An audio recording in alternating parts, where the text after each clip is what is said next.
No more long and boring lectures, no more poor quality videos, and no more second-hand lectures. A-Team Commerce Academy brings you next level ACCA lectures you deserve. Term liquidity की तरफ यानी कि position या solvency ratios की तरफ बढ़ते हैं. The first ratio that we talk about is very very obvious. आप पहले भी इसे कर चुके हैं. इसे डेब्ट इक्विटी या गियरिंग रेशियो कहा जाता है. ये बताता है कि एक ऑर्गेनाइजेशन कितना फाइनेंशियल रिस्क फेस कर रही है. अगर एक ऑर्गेनाइजेशन बहुत सारा डेब्ट लेती है यानी कि बहुत सारा बाहर से लोन लेती है या डिबेंचर्स या बॉन्ड्स इशू करती है तो उसका फाइनेंशियल रिस्क बहुत ज़्यादा बढ़ जाता है बिकॉज इसके अंदर लगातार आपको इंटरेस्ट पेमेंट करना पड़ता है. So therefore higher the ratio higher the risk. और रिस्क ज़्यादा होता है, आपको इंटरेस्ट के नाम पे फिक्स्ड पेमेंट भी ज़्यादा करना पड़ता है और कई सारे असेट्स भी आपके कोलेट्रल पे चढ़ जाते हैं. Right. Lower the ratio basically means कि आप ग्रो करने के लिए और लोन ले सकते हैं. ठीक है. तो अगर एक ऑर्गेनाइजेशन ऐसी है जो बिल्कुल डेट फ्री है तो इसके अंदर न्यूमरेटर आपका जीरो निकल करके आ जाएगा. ठीक है. There are a lot of organisations which are debt free, big organisations. For example Zomato बिल्कुल डेप्ट फ्री है, वो चेक कर लेना आज जा करके. ठीक है. सो वहाँ पर ज़ीरो हो जाता है. बट यहाँ पर ऐसी कंपनीज़ के ऊपर प्रेशर आ जाता है. प्रेशर इसलिए आता है, उनसे सवाल पूछा जाता है कि जब आप और लोन ले करके अपने बिजनेस को तेज़ी से ग्रो कर सकते हो तो आप ऐसा क्यों नहीं कर रहे हो. ऐसे सवाल पूछे जा सकते हैं एक ऑर्गेनाइजेशन से and every time it is not easy to answer such questions. ठीक है. सो कहीं ना कहीं सवाल खड़ा हो जाता है कि भाई आप शायद से लेस एम्बिशियस हैं इसलिए आप लोन नहीं ले रहे. ठीक है. इसका एक्सप्लेनेशन ये भी हो सकता है कि इक्विटी हमें बड़े आराम से मिल रहा है. But moving ahead, financial risk हमारा कम हो जाता है. सो लोअर रेशो के ऊपर भी सवाल खड़े हो सकते हैं. ऐसा नहीं कि लोअर रेशो का मतलब होता है कि डेप्ट कम है या है ही नहीं तो लोअर रेशो निकल करके आ जाएगा. डेप्ट के अंदर क्या आता है, लोन वगैरह आते हैं. अगर आप लोन का रीपेमेंट कर देंगे तो डेप्ट कम हो जाएगा, है ना. मगर इक्विटी आपका बढ़ ही सकता है शेयर के इशू से, कम नहीं हो सकता. डेप्ट जो है घट भी सकता है रिपेमेंट की वजह से और बढ़ सकता है अगर आप नए लोन लेते हैं तो. ठीक है. यहाँ पर एक तरीका और है डेप्ट अपॉन डेप्ट प्लस इक्विटी या डेप्ट डिवाइडेड बाय कैपिटल एम्प्लॉयड. ठीक है. इस तरह से भी इस रेशो को कैलकुलेट किया जा सकता है. एक खास ध्यान आपको यहाँ पर रखना है, प्रेफरेंस शेयर्स, पहले भी हम ये बात डिस्कस कर चुके हैं. प्रेफरेंस शेयर्स जो हैं अगर रिडीमेबल होते हैं तो इसे डेप्ट की कैटेगरी में डाला जाता है और अगर ये इररिडीमेबल हैं तो इन्हें इक्विटी की कैटेगरी में डाला जाता है. इस बात को आपको ध्यान रखना पड़ेगा वाइल कैलकुलेटिंग दिस रेशो. ठीक है जी. अगला रेशो हम देखें इसके अंदर is interest coverage ratio. This is absolutely very important और एक इन्वेस्टर के लिए तो ये बहुत इंपॉर्टेंट है. वो ये जानना चाहते हैं कि डेप्ट के ऊपर जितने भी आप इंटरेस्ट के अमाउंट पे कर रहे हैं, फिक्स्ड अमाउंट्स पे कर रहे हैं, आपका प्रॉफिट उसे कितना टाइम्स कवर कर सकता है. So the answer comes in number of times. So you want this ratio to be higher. जितना हाई ये रेशो होगा उतना बेटर होगा. बट यहाँ पर भी दिक्कत है, अगर बहुत ज़्यादा हाई ये रेशो हो जाता है तो भी सवाल पूछा जाता है कि आप इतना प्रॉफिट कमा रहे हो और इतना सा इंटरेस्ट दे रहे हो, आप और इंटरेस्ट दे सकते हो, लोन लेकर के नॉन करंट असेट्स में इन्वेस्ट कर सकते हो, फैक्ट्रियाँ खोल सकते हो, क्यों नहीं कर रहे हो. ये सवाल उठ सकता है. ठीक है जी. So higher the better, but if it is too high then it is a problem. Lower अगर ये रेशो होता है इसका मतलब ये होता है कि भाई आपका जो प्रॉफिट है वो बहुत कम है ना, बहुत कम है इंटरेस्ट को कवर करने के लिए. तो इसके अंदर शेयर होल्डर बेचारा जो वो डर के रहेगा. वो डर के इसलिए रहेगा क्योंकि ये डेप्ट के ऊपर सारे इंटरेस्ट पे हो जाते हैं ना, उसके बाद बचा हुआ अमाउंट एज डिविडेंड दिया जाता है शेयर होल्डर को. ठीक है. और अगर आपका प्रॉफिट बहुत कम है और इंटरेस्ट देने के बाद कुछ बच ही नहीं रहा है, दैट वुड ऑब्वियसली मीन कि आपका जो डिविडेंड है शेयर होल्डर का, जिसने शेयर्स वहाँ पर इन्वेस्ट कर रखे हैं, शेयर्स में पैसे लगा रखे हैं, वो रिस्क के ऊपर आ जाएगा, है ना. दूसरी बात हमारी ये हो जाती है कि अगर ये रेशो 2 से कम है तो इसे बिल्कुल अनसेटिस्फैक्ट्री माना जाता है. ये एक स्टैंडर्ड सेट होकर के रखा हुआ है. इंडस्ट्री टू इंडस्ट्री भी ये चेंज नहीं होता है. Ideally this ratio has to be much higher. 5 या 7 टाइम्स हो तो कंफर्टेबल होता है. बट ऐसा कोई आइडियल रेशो जो है बताकर नहीं रखा हुआ है. ठीक है. क्योंकि कई बार इकोनॉमी स्ट्रेस में होती है जिसकी वजह से कंपनियां यूजुअली कम प्रॉफिट कमा रही होती हैं, जैसे अभी कोविड के टाइम में हुआ था. तो हर बार आपको अच्छा रेशो मिल जाए ऐसा ज़रूरी नहीं है. And that's it. Let's quickly move towards the profitability ratios. तो सबसे ऑब्वियस और सबसे आसान रेशो है हमारा ग्रॉस प्रॉफिट का रेशो. हम चाहेंगे भी जितना ग्रॉस प्रॉफिट ज़्यादा हो उतना अच्छा, बिकॉज ये बताता है कि आप कितना मार्जिन यहाँ पर कमा रहे हैं. अगर बहुत ज़्यादा हायर रेशियो है तो कई बार उसे ख़राब भी माना जा सकता है। उसके लिए कुछ कारण हैं, ये सुन लें आप।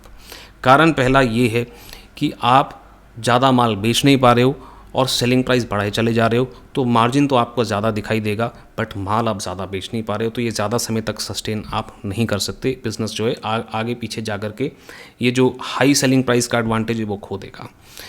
दूसरी बात है कि आपका इन्वेंट्री वैल्यूएशन ज़्यादा होने की वजह से आपका मार्जिन ज़्यादा दिखाई दे रहा है। That can be a problem, because inventory valuation करते हैं तो क्लोजिंग स्टॉक बढ़ जाता है।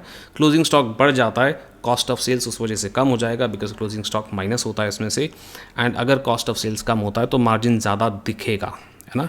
तो सिर्फ और सिर्फ वैल्यूएशन की वजह से अगर ये चेंज आता है, हमने इन्वेंट्री चैप्टर में भी डिस्कस किया था, तो आपका प्रॉफिट जो है ओवर वैल्यू दिखाई देता है। इन दैट सिनेरियो ये रेशियो ज़्यादा होने के बाद भी अच्छा नहीं माना जाएगा।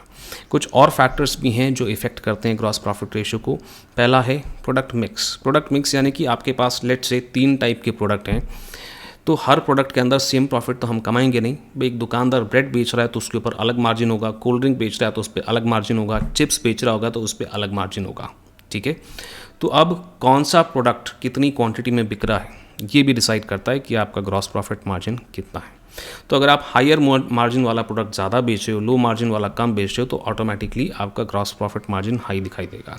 बट अगर हाई मार्जिन के प्रोडक्ट्स आप उतना नहीं बेच पा रहे हैं, लो मार्जिन के प्रोडक्ट्स आप ज़्यादा बेच पा रहे हैं, in that scenario you are simply going to have a low gross profit margin, ठीक है।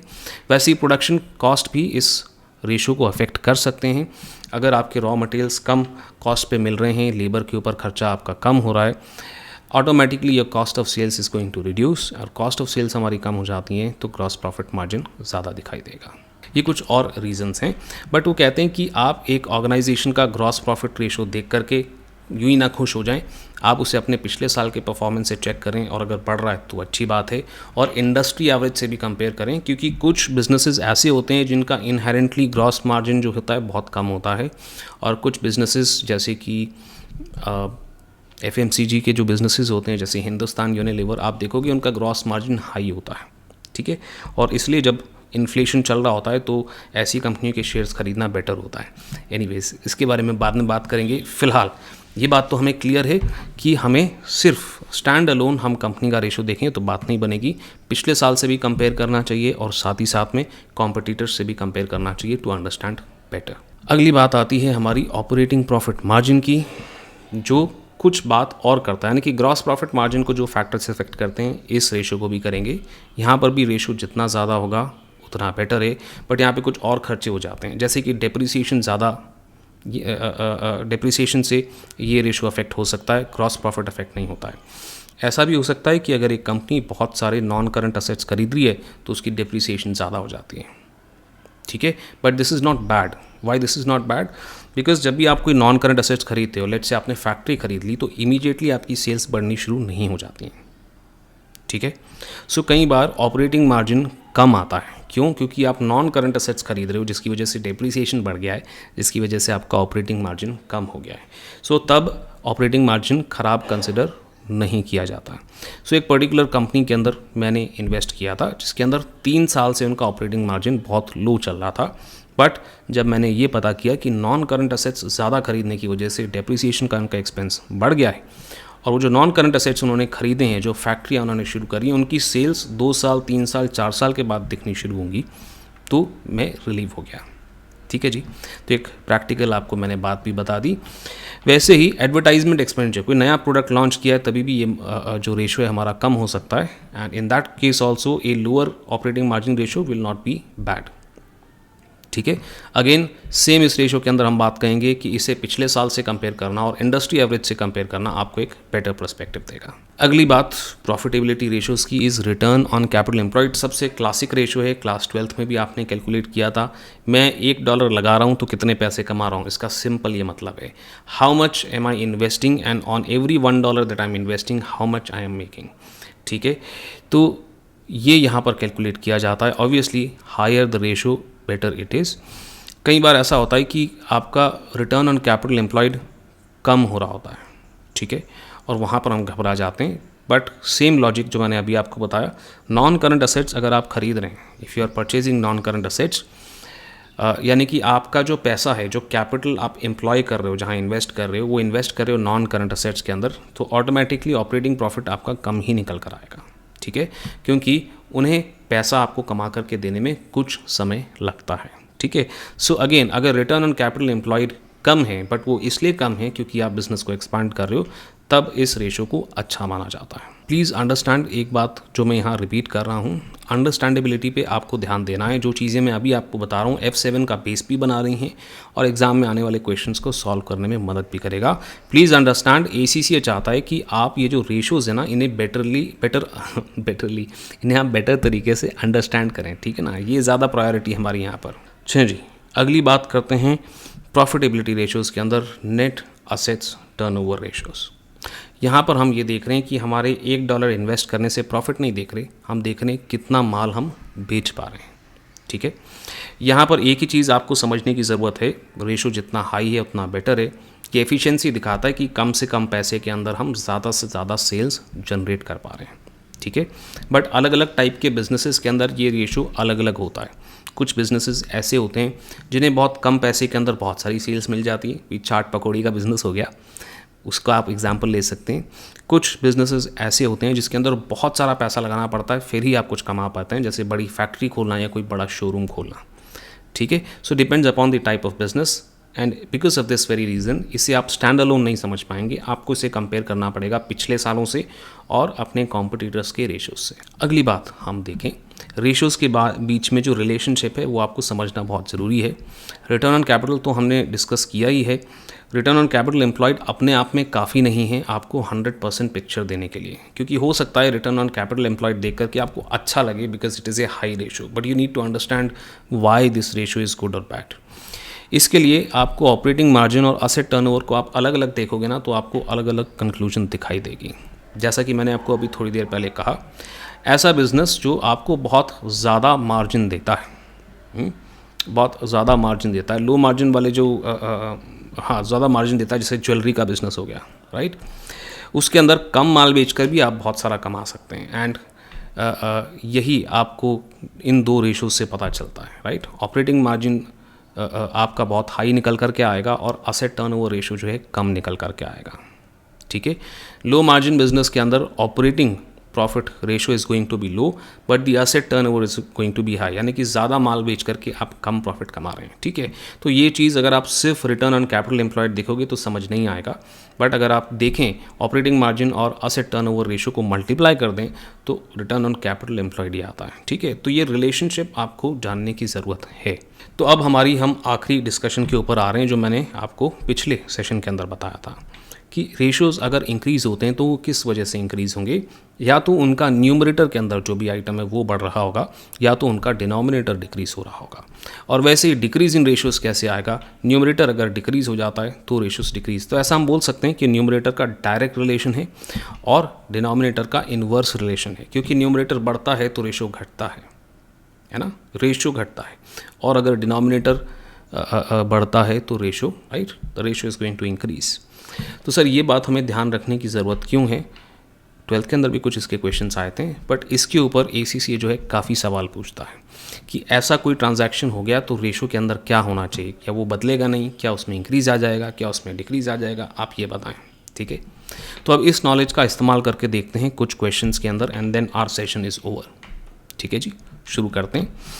पहला सवाल देखें आपके सामने, वो आपसे कह रहे हैं जी, which of the following statements could explain why return on capital for an entity increased from 20% in the last year to 25% in the current year। यानी कि रेशो के अंदर इंक्रीज आ रहा है, तो इन में से कौन से कंट्रीब्यूटिंग फैक्टर आ सकते हैं। तो रिटर्न ऑन कैपिटल एम्प्लॉयड का फॉर्मूला मैंने आपके लिए लिख दिया है ताकि न्यूमरेटर और डिनोमिनेटर आपके सामने रहे। रेशो तभी बढ़ेगा अगर न्यूमरेटर बढ़ेगा या डिनोमिनेटर डिक्रीज होगा। तो पॉइंट नंबर 1, 2 और 3 के अंदर हमें ये देखना है कि इनमें से कौन से ऐसे पॉइंट्स हैं जो या तो न्यूमरेटर को इंक्रीज कर रहे हैं या डिनोमिनेटर को घटा रहे हैं, ठीक है। पॉइंट नंबर 1 में देखें, वो कह रहे हैं entity reduced long term borrowings during exit.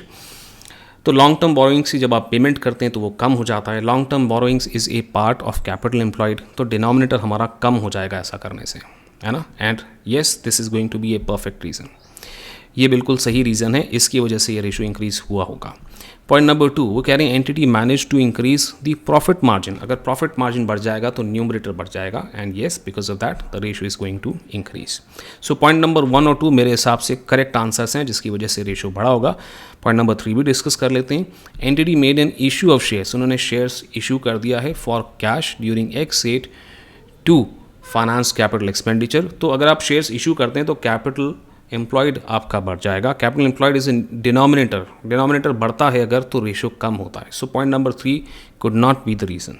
ठीक है, ऐसे ही सवाल आपको एग्जाम में आते हैं। सो इसके अंदर point number 1 and 2 can be the reason. तो ऑप्शन में आपको अलग अलग आंसर दे रखे होंगे, उसमें 1 एंड 2 ऐसा ऑप्शन दे रखा होगा, वहाँ आपको टिक करना होगा। ठीक है, एक और सवाल और देखें, किसी और रेशो के साथ प्रैक्टिस करते हैं। Let's now talk about the डेप्ट इक्विटी रेशो और द गियरिंग रेशो, है ना। तो यहाँ पर डेप्ट और कैपिटल एम्प्लॉयड हम देख रहे हैं। Now let's clearly have a look, वो क्या हमसे जानना चाह रहे हैं। वो कह रहे हैं साल के दौरान बी कंपनी ने एक राइट इशू किया था। तो जब आप राइट इशू करते हैं तो हमारा इक्विटी बढ़ जाता है। इक्विटी यहाँ पर डिनोमिनेटर में आएगा आपका, ठीक है। तो डिनोमिनेटर इज़ कैपिटल एम्प्लॉयड, उसके अंदर इक्विटी आता है, और अगर इक्विटी बढ़ रहा है तो रेशो हमारा घट जाना चाहिए, है ना। डिनोमिनेटर अगर बढ़ता है तो उसका उल्टा होगा, रेशो के साथ रेशो घट जाना चाहिए। तो वो यही पूछने की क्या होगा। So our answer is going to be C, the gearing ratio decreased. Simple, ये इतना सिंपल है, और यही क्वेश्चन एग्जाम के अंदर ज़्यादा आ जाते हैं। कैलकुलेशन से रिलेटेड भी आते हैं, बट कैलकुलेशन से रिलेटेड भी कभी कॉम्प्लेक्स सवाल यहाँ पर आते नहीं हैं। तो आपको इंटरप्रिटेशन ध्यान में होनी चाहिए कि क्या चीज़ किसको इफेक्ट कर रहा है, और आपको उसका मीनिंग समझ में आना चाहिए। ठीक है, अगली बात यहाँ पर हम देखें, करंट रेशो से रिलेटेड आखिरी सवाल देख रहे हैं। वो कह रहे हैं जी, in an attempt to increase sales revenue बढ़ाने के लिए C company offered extended credit terms to its major customers. उन्होंने कस्टमर्स को कहा भी आप तो हमसे उधार ज़्यादा लेना शुरू कर दो। उधार ज़्यादा लेंगे तो रिसीबल्स हमारा बढ़ जाता है। Receivables is a part of current assets, और करंट असेट्स अगर आपका बढ़ जाएगा so the ratio should also increase. But देखते हैं और क्या बता रखा है। वो कह रहे हैं while many major customers took the advantage, वो कहते हैं ज़्यादातर कस्टमर ने बोल दिया हाँ जी हम तो उधारी लेने के लिए तैयार हैं। C company did not increase the volume of sales, वो कहते हैं माल वो ज़्यादा नहीं बेच पाए। ठीक है, तो उससे कोई फ़र्क हमारा पड़ता नहीं है। सिंपली न्यूमरेटर यहाँ पर इंक्रीज हो जा रहा है, जिसकी वजह से current ratio should also increase. ठीक है, and the answer is going to be C, the current ratio increased. ठीक है, तो हमने कुछ रेशियोज़ के साथ डिस्कशन करके देख लिया कि हमारी ये नॉलेज कैसे हमें हेल्प कर सकती है एग्जाम में इस टाइप के क्वेश्चंस को सॉल्व करने के लिए। ठीक है, and with that the interpretation is over. ठीक है जी, मिलता हूँ मैं आपसे अगले सेशन में। कोई भी डाउट, कोई भी क्वेरी हो, डिस्कॉर्ड सर्वर के अंदर मैं हूँ और आपके बाकी के दोस्त हैं आपको हेल्प करने के लिए। I will see you in the next session.